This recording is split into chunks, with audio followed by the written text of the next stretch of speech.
Hello mga kainay. Tignan niyo po ang aking pinagkakaabalahan sa araw-araw.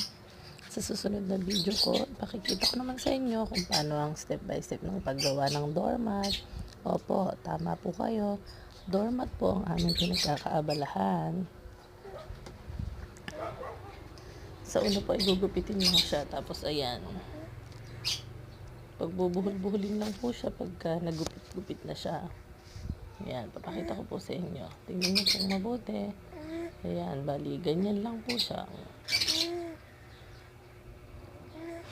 Ayan, nagkabuhol na po. Hanggang sa buhol-buhol nyo lang po hanggang sa humaba na siya ng humaba at ilalagay sa isang basket. Tapos, ito naman po ang aming finished product. Ayan po siya. Hope you like it. Thank you.